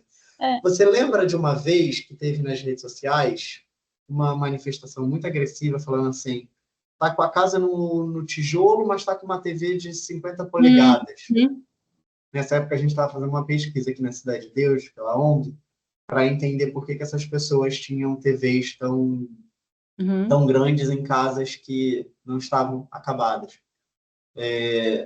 E por essa pesquisa, assim, a gente acabou identificando a ideia de que essas pessoas, o que elas mais queriam era fugir da realidade. E a maneira mais fácil de fugir da realidade é através de uma TV grande que oculte o máximo possível o som e a visão dela. Que no futuro talvez seja um óculos de realidade virtual. E Lá no isso é campo muito perigoso. Galo, o que a nossa guia nos falou é que as casas eram todas inacabadas e todas meio iguais do lado de fora, porque para a polícia não identificar onde é que estavam o pessoal mais acima do tráfico, sabe? Então, tipo assim, para não saber quem que é, porque ela falou, a gente, vocês podem achar que aqui é tudo barraco, super precário e tal, mas não, ela falou, tem mansões aqui dentro. É. Só que a gente não enxerga elas por fora, que elas são mansões, né? Igual a gente passa num bairro rico e vê aquelas casas gigantescas e sabe que é uma mansão. Por dentro elas têm tudo, mas por fora não, para não mostrar quem que tem mais dinheiro ali dentro e que pode estar envolvido com o tráfico. Foi essa explicação que ela nos deu ali. Eu não sei se é algo dali, se é algo de tudo, mas enfim, eu nunca tinha pensado nisso. Não, é interessante. A gente tem aquela cidade até que tem um teleférico. Medellín? É Medellín? E acho que é Medellín. É, sim. Deixa eu ver aqui. Medellín que tem. É Medellín, que as pessoas não pintam por conta do imposto, né? Que fachada finalizada aumenta o IPTU. Ah, E aí as pessoas olham e falam, Medellín é uma grande favela. Mas, na verdade, aquelas casas, é igual você falou, elas podem estar extremamente bem acabadas por dentro. E assim, a gente como arquiteto, a casa precisa estar acabada por fora para não dar problema, para não ter infiltração e tudo. Mas, sim, é uma realidade, né? As casas aqui na Cidade de Deus, realmente, elas têm algumas que não estão acabadas. A polícia vai entrar em qualquer casa aqui. É engraçado isso, dentro do Rio de Janeiro existem realidades diferentes, né? Mas algumas vezes, por exemplo, eu estava dentro de uma ONG, a gente foi reformar, cuidar de uma casa de uma senhora de muita idade, que ela tinha 3 crianças e a casa dela estava em estado inabitável. E quando a gente falou de pintar, ela falou, não, vai ficar diferente de todas as casas daqui, vão achar que eu estou com dinheiro. Então, isso também é uma outra realidade, que a casa é uma manifestação sua, assim, é a extensão de quem você é. E, assim, eu acho que esse ponto é muito da gente, da onde a gente está olhando, né? Obviamente, se a gente olha de um lugar, de uma casa que está com todo acabamento, a gente pensa que isso não está bem acabado. Mas dentro da comunidade existem até diversas realidades. A gente lembra daquela situação de que no Polo Norte, se não me engano, tem 60 palavras para cor branca, porque eles conseguem diferenciar. Aqui na Cidade de Deus, provavelmente, as pessoas sabem diferenciar o que é um tijolo novo de um tijolo velho, de um tijolo caro, de um tijolo barato. Coisa que outras pessoas não iriam ter essa percepção. Cara, muito legal, assim, saber. Eu realmente acho que, quando eu fiz o meu TCC, que era um centro de redução de danos para usuários de droga, eu comecei querendo fazer um centro para tratar os usuários, né? E eu terminei fazendo algo que, na verdade, eles iam lá para se drogar, não para se drogar, enfim, não para usar as drogas que eles usavam onde eles moravam, mas drogas legais e assistidos por outras pessoas, né, para reduzir os danos, né. Uhum. Eu acabei nesse meu processo de ler, enfim, de pesquisar, que na verdade o que eu queria mais mesmo era fazer com que as outras pessoas enxergassem o problema, enxergassem as pessoas e não eu vir de fora e querer tratar aquelas pessoas, sabe? E eu acho que isso tem a ver com esse assunto também de favela, que a gente fica pensando, o que a gente vai fazer aqui, né, do nosso lado, da nossa realidade para ajudar.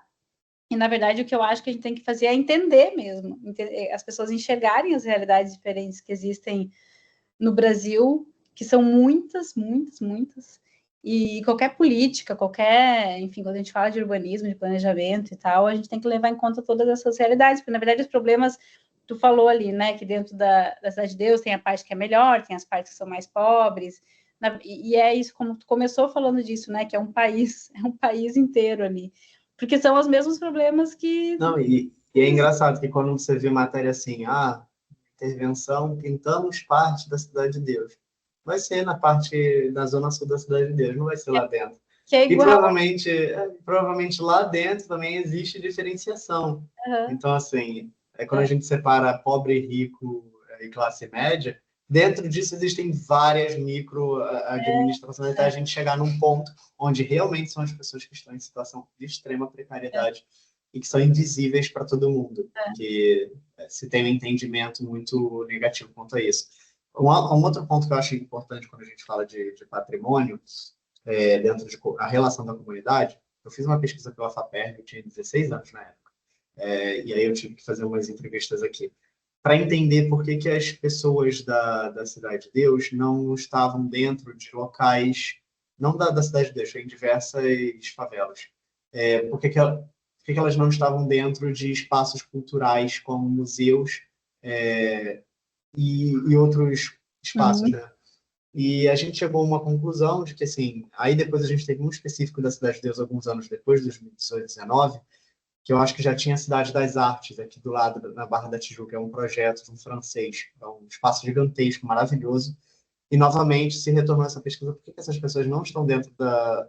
Porque é um espaço cultural próximo daqui, com exibições gratuitas, e elas não vão lá. E boa parte delas não iam, como se perguntava, a maior parte das respostas é não tenho roupa para ir. Esse é o primeiro ponto. O segundo, não me sinto bem nesse lugar, não é para mim. Então, eu acho que a arquitetura, a gente visa muito assim, um impacto. Assim, nossa, quando a pessoa entrar aqui, a escala, o pé direito duplo. Isso intimida, isso oprime. E assim, não é culpa do arquiteto, obviamente, ele não tem que se castrar de maneira criativa para integrar tudo, porque vai ser impossível ele integrar tudo, porque ao mesmo tempo que ele tenta diminuir, a pessoa tem a claustrofobia. Pode ser que outra comunidade interprete espaços apertados de uma maneira negativa. Então, assim, mas é um reflexo de... Acontece, e acho que dá para mudar isso, mas era 70% das pessoas... Não, minto. 30% mais ou menos de pessoas acima de 70 anos na Cidade de Deus nunca tinham saído da Cidade de Deus ou haviam saído apenas para a Zona Oeste. Elas nunca tinham gerado essa troca cultural que é importante para a cidade até. Então, elas cresceram não, né? Mas vieram pequenas aqui, cresceram e viveram somente na Cidade de Deus. Elas produzem o mercado aqui, o hospital é aqui, tudo é aqui. Isso é perigoso para a pessoa, porque ela perde a realidade dela dentro de uma muralha invisível. Então, a gente tentava trazer essas pessoas para espaços culturais, e mesmo a gente levando até com ônibus, com comida, dando lanche, às vezes elas não iam. E quando elas iam, elas se apaixonavam, assim. É aquela coisa de, a favela não gosta de cultura. Ela gosta, todo mundo vai se apaixonar por um espetáculo, é natural do ser humano, ele vai observar arte, ele vai interpretar, ele vai saber conceito de harmonia. Não é como se fossem pessoas... medievais que não vão saber, elas vão sentar e provavelmente vão fazer mais silêncio até, ou se não fizer silêncio, está tudo bem também. Mozart, o espetáculo de Mozart, quando ele era vivo, era totalmente barulhento. Existia pipoca, existia troca de comida. Então, assim, não era uma coisa organizadinha. O pessoal acha que o conceito de europeu, vamos sentar, aplaudir só. Já viu esses espetáculos que, tipo, não sei se tem, se aplaudir é fora do lugar, vem gente... Pelo amor de Deus, isso é criação totalmente do século XX. Se grita o corpo manifestar, que faça, assim. E dentro da orquestra a gente tem muito sobre isso também, de que tudo bem se as pessoas aplaudirem, manifestação de espetáculo. Então, quando essas pessoas estão dentro desse teatro, você pensa assim, elas entraram, elas viram que não é um espaço agressivo, elas vão retornar? Não, elas não retornam.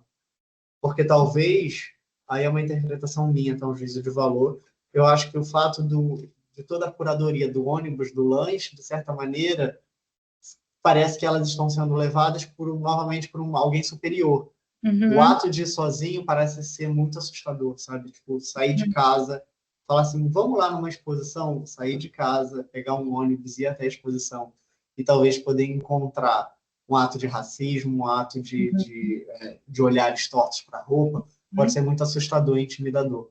Então, produzir cultura, ao meu ver, tem que ser dentro da comunidade. E aí, dentro da comunidade, ela consegue perceber, dentro da favela, ela fala, caraca, aqui está a cultura, a gente produz. A gente tem a Dona Tuca aqui. Dona Tuca é o nome que eu queria trazer muito hoje. Uma poetisa que faleceu aqui no Rio, na Cidade de Deus. Ela produziu diversos livros, samba, enredo, funk, tudo. Somente aqui na Cidade de Deus, o nome dela não é exaltado como deveria, porque ela é uma poetisa maravilhosa. Ela produziu cultura aqui dentro da Cidade de Deus. Então, mas ao mesmo tempo ficou dentro da Cidade de Deus. Essa troca precisa acontecer também, não só importando, vindo artistas, por exemplo, quando o Pose vem para cá, quando vem artistas, sim, lota, o BK, mas também pegando esses artistas e levando para lá, e essas pessoas também levando para lá, porque eu acho que rotacionar a cidade é importante, né? Porque se as pessoas estão tendo contato com cultura desde sempre, dentro da sua comunidade e tal, talvez elas vão, né, ir para ver cultura fora dali mais facilmente do que se elas não têm contato nenhum, né? Enfim, parece uma coisa de outro mundo, assim, ir num museu, sei lá, numa galeria. Mas com certeza a arquitetura tem muito efeito nisso, assim, das pessoas se sentirem bem-vindas, né, ou não. Na minha pesquisa de doutorado eu vi muito isso, assim, em lugares que eram industriais antes e que foram transformadas em residências hoje e tal, mas e as pessoas que antes tinham relação com esse lugar, que, sei lá, o pai trabalhou naquela fábrica antes e tal, não se sentem mais bem-vindos ali por causa do, né, da maneira como aquele lugar se transformou e das pessoas que ocupam esses lugares hoje. E daí eu fiquei pensando, eu estou muito agora querendo ir para um pós-doc, depois que eu terminar o que eu estou fazendo agora, que é para estudar justamente a relação de patrimônio e colonialismo e tal, né? Porque a gente tem muito no patrimônio isso, que o que a gente considera como patrimônio, que a Unesco considera como patrimônio, é um patrimônio principalmente de elite, assim, né? Então a gente vê muito pouca coisa do patrimônio das pessoas mais pobres, das pessoas que eram escravizados, enfim, a gente não tem esse patrimônio quase, né? E o que a gente reconhece como patrimônio oficial, assim, geralmente são essas construções mais grandiosas e tal, que para muita gente nem é. A gente. E meio que parece que é uma coisa que está enraizada em todo mundo tem aquela memória daquele patrimônio, mas que é uma memória que foi construída, assim, como se fosse um patrimônio de todos e que não é, né? Enquanto isso, o patrimônio é destruído e sem ser considerado patrimônio. Eu até entendo alguns patrimônios serem considerados da humanidade, assim, eu não sei se existe uma diferenciação, por exemplo, a Pirâmide do Egito, beleza, é um patrimônio que eu acho que o próprio Egito não tem controle, se eles falarem assim, vamos demolir. Não, porque isso é a história da humanidade, de fato. Agora, se existisse um prédio dentro de uma cidade, como já tive vários exemplos mesmo que ele seja histórico, que a comunidade não se sente mais que ele tem pertencimento ali, acontece, assim, eu não acho que é um crime absurdo demolir. Se não cabe aquela comunidade, a história, o respeito, estátuas que são derrubadas, acontece. As estátuas tem muito, né? Aqui também, muitas igrejas, assim, dessas que eu trabalho, que tinham estátuas de alguém que tinha a ver com tráfico de pessoas, né, e tal, e que as pessoas não querem mais aquelas estátuas ali. Mesmo estando numa igreja tombada, elas removem, porque não faz sentido ter esse tipo de imagem, né? No Brasil, a gente tem muito essa questão, né? Nas manifestações lá, quando incendiaram a estátua do... Como é que é o nome do cara lá? Foi em São Paulo, né? Galo, sim, que o Galo botou fogo lá na... Mas assim, a estátua foi retirada, não foi? Ou se mantém lá? Eu não sei o que aconteceu no final, porque ela... Não sei. Do Borba. A gente também é um país muito dividido, né? Então, assim, nunca vai ter uma opinião única para retirar. Acho muito difícil ter em qualquer lugar, mas aí vem sempre os discursos de a maioria que determina, a minoria, então, vai ter que ficar em silêncio e aceitar.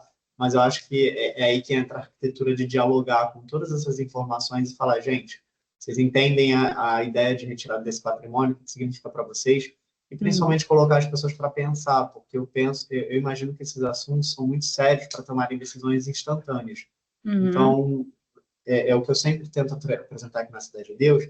Eu faço sempre no final, em qualquer reunião, leva isso para casa e reflete, sabe? Tipo, a gente está numa situação muito de imediatismo, mas eu acho que tem que ter o processo de reflexão, porque no processo de reflexão talvez você lembre de memórias que depois já é tarde. Então, minha crítica assim ao mundo em geral, a maneira como a gente parou de pensar e principalmente de julgar, de criticar.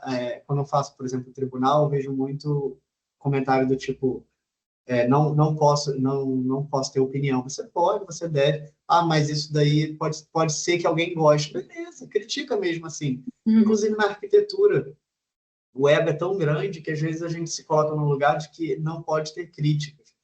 E eu, como arquiteto, todos os meus projetos eu mando para pessoas importantes, eu peço que elas critiquem. Assim. Eu não quero elogios, eu quero críticas. Se eu vou aderir a elas ou não é um outro ponto, mas é importante a gente exercitar a crítica de tudo que a gente produz, né? E as pessoas aí consomem o teu conteúdo no Instagram? É o que eu mais faço esforço, é para que elas estejam dentro de entender aquele conteúdo. E a maioria delas acabam, assim, eu conheço gente que consome bastante, porque eu estou sempre levando a palavra dos cafus para essas pessoas, mas imagino que algumas vezes, por exemplo, quando são vídeos que trabalham com temas muito complexos, porque a gente, dentro de arquitetura, a gente se perde às vezes, por exemplo, você está explicando, porque o pé direito aqui é muito alto que o pé direito, sabe? Tipo, então a gente tem que sempre não reduzir, mas tentar informar de maneira mais informal. E aí uma coisa que eu percebi muito durante esses 6 meses produzindo vídeo, né, é que o conhecimento aqui é de uma maneira muito doida. Quando as pessoas sentem que estão sendo ensinadas algo, não só aqui, eu acho que em geral, elas falam, não, você está tentando me ensinar algo, eu vou sair daqui. Então, o meu conteúdo, eu vi até um amigo que falou esses dias, é porque seu conteúdo é de humor. Eu falei, cara, meu conteúdo pode ter uma relação com humor, mas a ideia do humor é ser a isca para atrair as pessoas para jogar uma enxurrada de conhecimento, que se ela sentir dúvida, ela pode até falar, cara, você falou tão rápido disso, então pesquisa. Esse é meu ponto. Não sou eu que vou dar as informações, pesquisa. Então, eu gosto muito quando pessoas daqui vêm me consultar sobre algumas coisas e falam, você podia falar sobre tal coisa. Eu posso falar, mas você também pode pesquisar, assim. Eu acho importante as pessoas abrirem o Google para pesquisar, para se informar, e não esperar que pessoas levem o conhecimento até elas. Mas e elas entendem, assim, essa questão das demolições, quando tu mostra, né, coisas que foram demolidas, elas também sentem raiva? Na sexta-feira, elas também passam raiva por causa daquelas demolições? Raramente, assim, as demolições não tanto quanto a segunda, que eu acho que é o quadro que as pessoas de periferia, quando eu comunico com elas, elas mais gostam. Principalmente quando eu trago coisas que podem ser reproduzidas na realidade. Porque o que eu falei, as pessoas na periferia são muito engajadas, principalmente aqui na Cidade de Deus, na Rocinha. São pessoas do povo. Por exemplo, conheci essa semana uma transista, que quer fazer um projeto de coleta de lixo. Ela nunca teve nenhuma passagem na vida dela relacionada à coleta de lixo. Ela quer fazer porque é um problema que ela visualizou durante a vida toda, ninguém solucionou. Então, assim, eu acho que patrimônio... Aí entra naquele ponto, patrimônio, o que será que elas pensam sobre patrimônio? Não consigo ter, talvez um levantamento seria interessante. Por exemplo, o Cristo Redentor, provavelmente elas assimilam como patrimônio, sabe? Mesmo que muitas delas nunca tenham ido, e eu acho que é um absurdo no Rio de Janeiro o valor desses lugares. Mas elas entendem que é reflexo do Rio. Mas eu imaginei, assim, eu te fiz essa pergunta porque eu não imagino mesmo as pessoas ali se revoltando com um prédio que foi demolido, né? Tipo, eu penso assim que elas não devem dar a mínima. Não, e principalmente na Europa, né? Fala assim, poxa, que pena para eles. Mas eu acho que é justamente porque por também não entender, ou porque a gente acha que patrimônio é só isso também. São prédios bonitos, cheios de detalhe, não sei o quê, né? E eu não sei se as pessoas têm noção que o que elas fazem ali na favela também é patrimônio, né? E se elas conseguem falar de patrimônio dentro da favela, eu acho que não, mas... Não, eu acho que mais, indo até mais no micro mesmo que eu falo para as pessoas, se você tem pais que faleceram, o ato de você entrar na casa dos seus pais, depois que eles faleceram, e você perceber a casa deles com a ausência deles, ali se forma um patrimônio que, instintivamente, toda pessoa, quando entra no espaço de alguém que faleceu, ela passa a assimilar assim, tudo fica mais forte. O olfato, ela sente o cheiro da pessoa, ela visualiza a vida da pessoa sem a pessoa. Então, a casa da pessoa traduz uma ideia de patrimônio que todo mundo sempre pensa em querer preservar aquilo, né? Mas é impossível. Mas é um patrimônio que não precisa ser institucionalizado, assim. Ela existe e está ali, a não ser que tenha um risco realmente de ser destruído, que tem, né? E é por isso que, no fim, essas coisas acabam sendo institucionalizadas, para não demolir. Então, demolir quando a gente está falando de prédio, né? Mas essa memória, esse patrimônio que tem na favela também pode ter risco de acabar por várias motivos. Eu penso que, assim, uma ideia que eu tenho de que porque conceito de patrimônio é difícil de entender na favela é porque fora da favela é muito fácil você não ter a presença da efemeridade. Na favela tudo é efêmero. Dependendo da favela, uma enchente, um deslizamento, é uma operação, uma demolição de construção irregular, tudo é efêmero, nada é permanente. A sua casa você vai mudar de lugar 3, 4 vezes, se depender, por coisas que não lhe cabem, não é você que quer mudar. Fenômenos acontecem e você tem que mudar. Então, tudo é efêmero, a pessoa perde tudo, reconstrói tudo, perde tudo, reconstrói tudo. Então, assim, é muito difícil nesse processo de perder tudo e reconstruir, a pessoa pensar assim, cara, aquela coisa tá lá há 100 anos, isso daí, sabe? Tipo, a ideia, voltando lá atrás, a ideia de um, dois e muitos. Faz muito tempo, não me apetece. Eu estou reconstruindo minha vida. Então, acho que é difícil entender o patrimônio de muito tempo, mas o patrimônio de pouco tempo é fácil de entender, principalmente a percepção, de quando eu falei de casos de falecimento de pessoas aqui. A gente teve um garoto que era jogador de futebol, está na presença, habita-se no coletivo. É engraçado isso, que assim, se você perguntar para pessoas aqui da Cidade de Deus sobre mortes, elas vão saber data, dia, ano, hora, como morreu. Elas têm um histórico dessas pessoas que faleceram. Então, assim, é muito forte isso. Assim, até casos anormais, por exemplo, uma pessoa que morreu num acidente de carro. Elas sabem, fulano morreu e 4 anos atrás morreu alguém. Nesse sinal aqui, a morte ela é lida de uma maneira muito diferente. A morte das habitações, novamente, não é tão importante, mas a morte das pessoas, elas lembram, mesmo que elas não saibam quem é aquela pessoa. O ato de ir em enterro é uma coisa muito doida, né? Que pessoas de comunidade gostam de estar presentes em ato de enterro, lotam enterro quando acaba falecendo alguém. Mesmo que essa pessoa, entre aspas, não tenha produzido nada. Ela não foi uma artista, ela não foi uma celebridade, mas ela foi alguém vivo na comunidade. Ela esteve lá dando um bom dia para todo mundo. Então, a ideia de patrimônio é muito louca, assim, que ela acontece no dia a dia. Eu fico vendo as atividades, por exemplo, daqui, que a Cidade de Deus, mesmo como um bairro planejado, ele foi adaptado para as necessidades dessa população. E existem prédios aqui que, teoricamente, a gente já pode colocar até como históricos, 60 anos, a Cidade de Deus faz 60 anos ano que vem. 60 anos já está ali no limite bom para ter um tombamento, dependendo do lugar. Se sumir, eu acho que acontece o caso que você falou, por exemplo, uma igreja que tem aqui, que é anglicana. Ninguém aqui é anglicano, eu não sei nem como essa igreja sobrevive. Mas, se ela sumir, eu acho que as pessoas sentem a falta dela. Elas vão sentir a falta, porque no dia a dia elas percebem aquilo ali existindo. Há 60 anos essa igreja está ali existindo. Então, mas elas não entram, elas não... O ato de estar ali é marcado na cidade, né?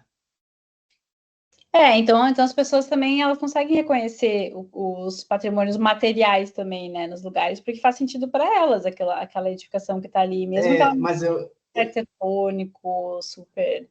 Mas eu acho que elas nunca iriam se motivar a fazer passeata para a permanência daquele espaço. Elas iriam perceber, mas aqui é porque muito comum acontecer que na cidade de Rua Principal tem passeata. Assim.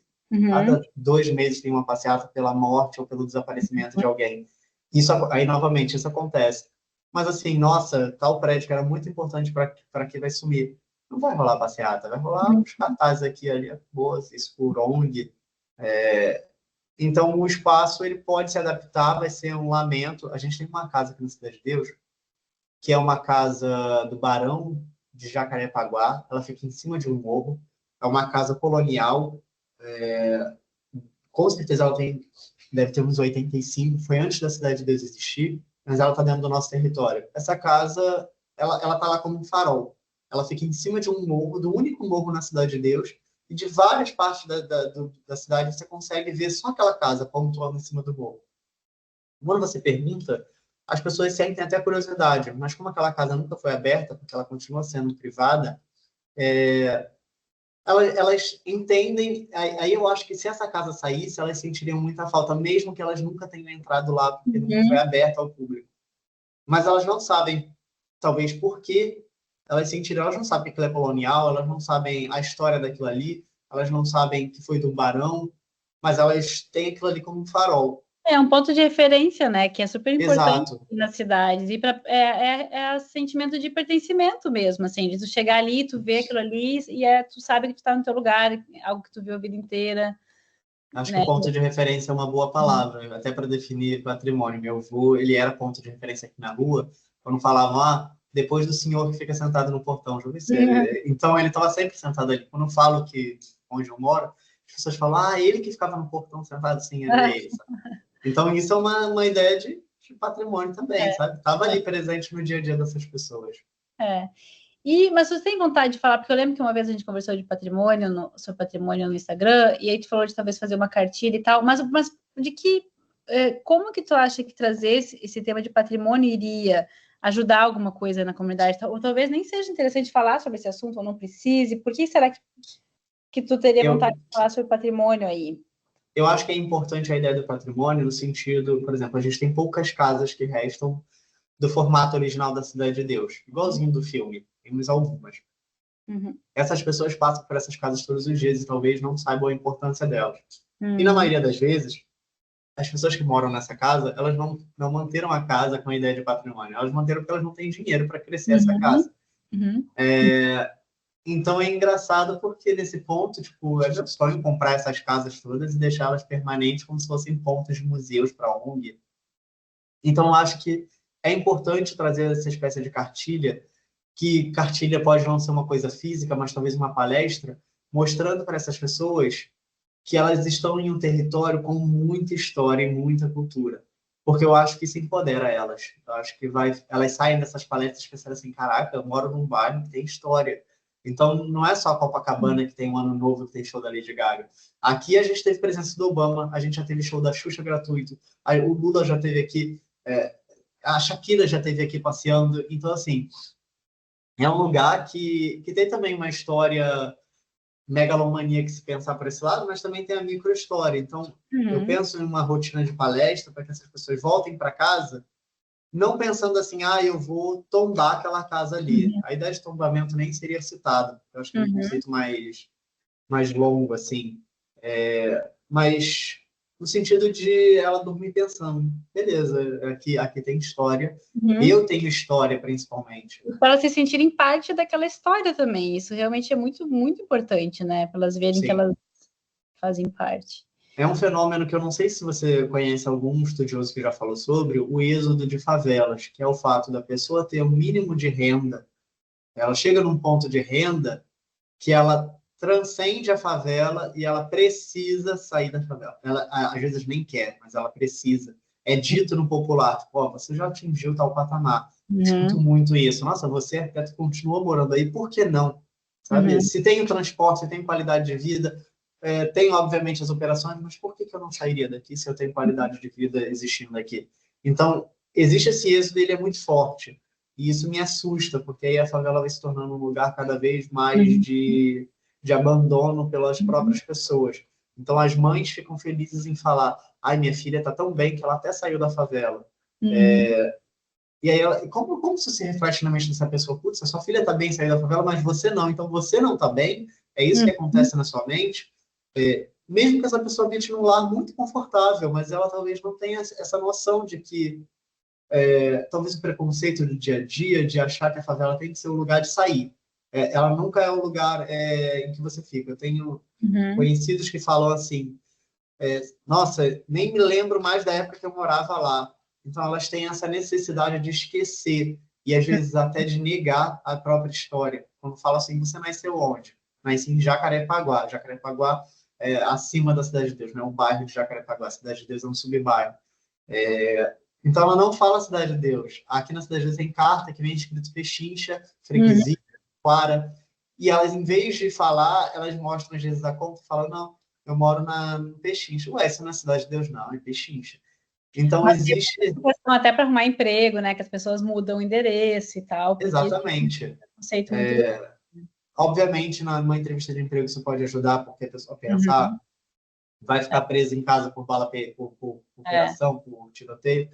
Mas, ao mesmo tempo, eu digo fora, tipo, você falar com os seus amigos, não com vergonha. Eu trabalho com arquitetura de alto padrão. Estou em lojas de alto padrão, porque quando eu falo o meu cadastro, lá boto pede endereço a Cidade de Deus, os olhares são dos mais terríveis possíveis.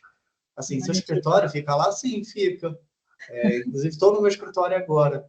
Ué, mas você percebe um olhar de Mas ser... É só por falta de entendimento mesmo e conhecimento do que é a favela, né? Que é só mais um pedaço dentro da cidade, assim.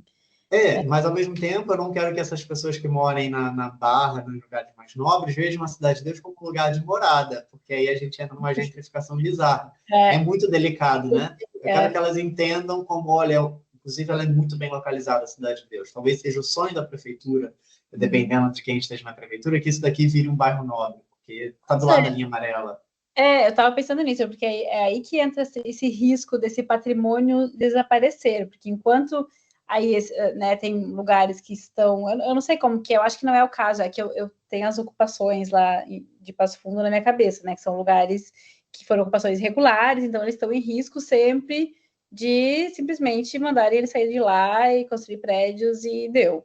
Eu acho que não é o caso da Cidade de Deus, né, que tu falou que então, não é o caso que as pessoas têm. Mas tem igual, porque as pessoas podem estar com tudo certinho, tudo legalizado, né, no seu lugar, e mesmo assim alguém resolver que vai começar a construir prédio, né? Não, sim.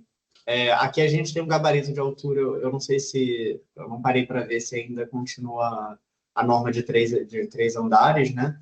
Espero que esteja, porque é como foi planejada a cidade de para não ser um bairro de prédio. Mas recentemente está sendo construído um condomínio estilo Minha Casa Minha Vida, mas um Uhum, pouquinho de melhor qualidade, na boca da cidade de Deus, uma das entradas. Está dentro do território, mas beleza, ali antigamente era uma fábrica, então não retirou casas, retirou uma fábrica para trazer habitação. Achei incrível, porque traz mais habitação para cá. Mas eu sempre fico com medo desse processo de gentrificação, porque eu acho que o maior problema a gente não tem uma solução para gentrificação. Aqui na Cidade de Deus, a solução para gentrificação é um poder paralelo, porque ninguém vai habitar um lugar onde o poder paralelo é a dominância, a não ser uhum, que seja morador. Então, uhum, isso, de certa maneira, freia a gentrificação. Por mais que a Cidade de Deus esteja muito bem localizada, por mais que a gente tenha qualidade de vida e a gente hoje em dia tem internet boa, a gente tem uma luz que não cai mais, a gente tem saneamento básico, tem tudo. uhum, Sim, a ideia de favela que as pessoas têm de um lugar totalmente sem nada, temos um saneamento básico maravilhoso, a tubulação daqui é gigantesca por causa da SEDAI. Então, assim, é um lugar bom que se no momento que isso bota uma UPP e pacifica, aí abre espaço para os uhum. lugares perigosos, sabe? É, De retirada dessas pessoas, isso me é. assusta. Eu acho que eu te falei, né, que um dia eu fiz escrever esse artigo sobre usar o patrimônio. Na verdade, eu falei de usar o tombamento, só porque o tombamento é a ferramenta mais poderosa que a gente tem dentro do patrimônio, né, que evita demolição. Mas dessa patrimonialização da favela como uma maneira de proteger também justamente a favela contra a gentrificação né, ou expulsão nos casos das ocupações, né? Porque a favela é um patrimônio já por si só, assim, pelo que ela é, a formação dela e algo assim que eu acho que é super do brasileiro, né? Que é uma coisa que quando as pessoas de fora pensam no Brasil, elas sabem, ela conhece o futebol, conhece o samba e elas também conhecem as favelas. Todo mundo sabe o que é uma favela no Brasil. E então, de preservar a favela, mas eu não querendo dizer que, né, que aquelas pessoas que estão nas áreas piores da favela, que não tem saneamento e tal, que elas continuem naquela situação, mas que aquele modo de viver, né, de se relacionar da favela seja preservado de certa forma para evitar que essas coisas de fora, essas pressões de fora venham e gentrifiquem, que mude e altere completamente a essência, digamos assim, da vida na favela. Mas aí a gente tem um caso que talvez não tenha nome ainda na prefeitura. Pensa comigo se a gente chega lá naquele fundo da Cidade de Deus que eu falei que não é asfaltado, não tem saneamento básico, que são essas pessoas que estão em situações de Uhum. mais risco. Se a prefeitura chega, asfalta, faz saneamento, essas pessoas, obviamente, elas não são detentoras desses terrenos. Uhum. Elas são ocupações. E aí, no É, momento que isso está com saneamento, está com internet, está com luz, essas pessoas vão sofrer uma gentrificação, porque outras pessoas vão é, chegar, se elas não tiverem, obviamente, uma assessoria junto, né? A gente está chegando com é, asfalto e com casa para vocês. você não tem uma garantia que vão ficar, com certeza. Essa é, Mas para se mim, não. a única maneira de tentar evitar a gentrificação é que venha com uma política muito forte de permanência das pessoas que já estavam ali, o que não vai evitar que outras também acabem vindo, porque aquela área melhorou, né, e tal, e isso pode também trazer alguns problemas, né? O que aconteceu aqui, a gente tem um caso do bairro, né? César Maia, que é em Vargem Grande. que era um produto de casas assim, bem em situação de risco. E aí o César Maia, que na época, acho que era prefeito, ele fez um condomínio lá, de casas, tipo Minha Casa Minha Vida, só que só de casas. Todo mundo ganhou a sua casa, mas existiam algumas regras. Não pode vender, não pode alugar. Depois que estava arrumadinho, obviamente, legalmente, todas essas casas foram alugadas. E essas pessoas que ganharam habitações de qualidade voltaram a morar em situação de risco para poder receber uma fonte de renda segura e fixa. E aí se gerou muito debate, assim, não pode dar nada para pobre, porque olha o que acontece. Mas aí, do que adianta você pegar uma casa e você entregar? Eu vou pegar até numa escala maior. As pessoas de classe média, se eu dou uma mansão para elas, elas não vão ficar na mansão. Elas vão, porque o modo de vida delas era e isso lhe foi entregue um modo de vida totalmente novo, que ela não está acostumada. Então, se você sai de uma casa que tinha um quarto, uma sala, uma cozinha, e vai para uma casa toda no tijolo bonitinho, isso talvez assuste essas pessoas, isso talvez choque elas e fale, não, isso daqui não é para mim. E se ela quiser estar num lugar de conforto, assim, eu estou recebendo meu aluguel, talvez ela não foi instruída corretamente, com conhecimento de isso daqui pode ser a sua ascendência na vida, que você pode atingir lugares maiores. Enfim, não é só entregar, não é pegar a casa, então Minha Casa Minha Vida e mora aí. Não, eu via isso nas ocupações lá, as pessoas têm cachorro, gato, galinha, elas são os papeleiros, então tem as carrocinhas com papel. Como é que vai botar isso aí num apartamento Minha Casa Minha Vida, né? E as pessoas dizem, mas aí tu dá a casa para eles, eles não querem ficar ocupando o terreno dos outros. Mas então é falta de conhecimento mesmo, assim. Eu sempre acho que quase todos os problemas eu vou de volta para esse mesmo lugar, que se as pessoas só conhecessem todas as realidades, talvez evitaria muitas falas assim. Até se elas se colocam no lugar dessas pessoas, não por um minuto, mas elas passam meia hora pensando assim na história dessas pessoas e pensando, tipo, você prefere morar na Rocinha, perto do seu trabalho, ou você prefere ganhar uma casa 2 horas de distância do seu trabalho? Ninguém escolhe. Ninguém. Mas se colocar no lugar é difícil quando as pessoas não conhecem as realidades, né? Então, tem muitos choques. Eu sempre falo, assim, de um choque de realidade que eu tive uma coisa simples, assim. Que eu estava na faculdade, eu comecei a trabalhar numa loja que vendia óculos no shopping, lá em Floripa.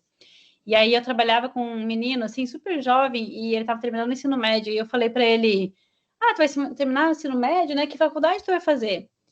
E aí ele falou assim, não vou fazer faculdade, eu vou trabalhar com meu pai. Tipo, para ele, na realidade, aí eu me senti uma idiota, assim, quando eu perguntei isso. Porque na minha realidade, todo mundo termina o ensino médio, faz faculdade, não sei o quê. Mas essa não é a realidade de muita gente, né? Então, esses pequenos choques de realidade, assim, que vão mudando completamente a maneira como a gente enxerga, né? E tem gente que nunca sai da sua bolha e não consegue enxergar as outras realidades. Eu estava numa reunião com diversas pessoas aqui da Cidade de Deus, vai ter um edital, e quando eu falei que era formada em arquitetura, parecia que elas estavam vendo uma celebridade, porque é uma coisa que a gente que está dentro da academia, a gente esbarra com pessoas mestrado, doutorado, então, assim, ter uma graduação não é nada dentro desse universo, é o começo, e a gente não para perceber a trajetória, que às vezes um ensino médio completo já é, assim, nossa, é uma pessoa estudada dentro de uma periferia. Então, trazer... isso até me trouxe umas reflexões que eu sempre fiquei pensando nisso. Por que as universidades são tão distantes, às vezes? E por que elas precisam ser tão gigantes em estruturas e todas dentro de um único lugar? Por que a UFRJ não pode ter um braço de um curso, 2 cursos que seja dentro da Cidade de Deus? E gerar uma graduação para essas pessoas. A gente já não tem tecnologia suficiente para que toda essa documentação consiga ter um polo central e, sei lá, dê um curso de alguma... entendo o que essa comunidade quer. Vocês gostam muito de matemática, vamos dar um curso de matemática focado na cidade. Não vai ter professor que vai querer ir lá. Mas e se esses professores forem capacitados? Eu acho isso maravilhoso. Mas tem também muito, até o João comentou isso na última conversa que eu tive, que na época da ditadura tinha essa coisa de querer evitar movimento estudantil, então colocar mais afastado da cidade, mais tudo junto, também evitava um pouco essas manifestações dentro das cidades, né? Mas, enfim... Mas é porque o que cresce muito aqui, por exemplo, essas instituições de FATEC e SENAC, eu acho elas importantíssimas. Eu vi uma vez que na Europa, aí não sei, você pode me dizer, que pedreiro tem um curso de pedreiro, né? Que, se eu não me engano, falava na própria França e Inglaterra, como exemplo, que existia tipo um SENAC, um curso técnico para pedreiro, pintor, eletricista, e que isso melhorava a qualidade da obra, porque essas pessoas tinham instruções rápidas, né? Eram cursos rápidos de formação. E não eram cursos voltados, porque a gente vai muito no... isso vai enriquecer meu currículo. Pelo amor de Deus, o pedreiro não vai apresentar o currículo dele numa obra. Mas gerar conhecimento, assim, sem a burocracia, sem prova, sem... Entende? O conhecimento da pessoa vai sem ter estipularizado assim, você vai aprender, você vai ter que provar seu conhecimento. E eu não lembro qual era o nome do órgão disso, mas aqui na Cidade de Deus acontece muito isso, de ter essas FATECs, que são espaços de cursos rápidos. Transista, manicure...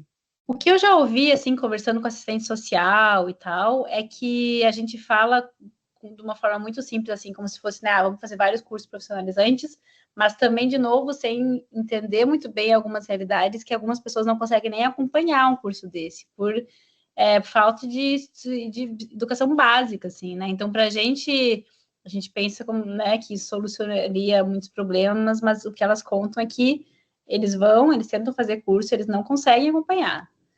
Então, também, enfim, é muito enraizado todos esses problemas no Brasil. É difícil, né? Porque muitas vezes essas pessoas até é difícil, igual que eu falo, se adaptar para uma fala que elas consigam conceber e entender com totalidade, né? Então, por isso que eu penso que tem que ser a periferia pela periferia, porque se há antes disso um curso de capacitar profissionais para dar essas oficinas, igual eu falei aqui eu fui na FATEC e falei, cara, facilmente dava para ter um curso de criador de conteúdo de periferia. Eu podia administrar isso porque eu tenho a noção da realidade disso. Não tenho formação em nada E aí me dá aquele choque de pensar, cara, as pessoas de fora podem surtar se eu falar assim, vou dar uma aula de publicidade para vocês. E aí vão falar, mas você não é publicitário. Sim, mas eu detenho um conhecimento maior do que essas pessoas, logo eu posso passar esse conhecimento para essas pessoas. Então, me vem muito essa briga de título, de você pode dar essa aula, você não pode. Eu acho que, na verdade, todo mundo pode ensinar todo mundo o tempo todo, e é assim que surgem as favelas. Elas são uma questão constante de aprendizado. Né? O sapateiro, ele ensinava um jovem que passou na rua e falou, quero aprender a fazer sapato. Vem cá, me aprende. É a transmissão de saber, né? Enfim. Exato. Que é muito importante e que é patrimônio também. Exatamente. Então, muito obrigada por essa conversa. Eu adorei. Eu poderia passar mais o dia inteiro conversando sobre isso contigo. Eu espero muito um dia poder ir para o Rio de Janeiro e te visitar aí, você me levar para conhecer toda essa riqueza da Cidade de Deus. Para vocês que ficaram até aqui, ouviram toda essa conversa, eu espero que essa conversa tenha feito com que vocês olhassem, né, para as questões de patrimônio e memória, identidade de uma forma diferente. Também olhassem para a Cidade de Deus de forma diferente, né? E espero que essa conversa tenha contribuído nesse sentido, né? Para trazer essa visão diferente e que também vocês tenham curtido conhecer um pouco mais dessa figura aqui por trás desses vídeos super interessantes que ele tem postado no Instagram e nas outras redes desde o início do ano. Muito obrigada, Lucas. Obrigada a todo mundo que assistiu até aqui. E até a próxima.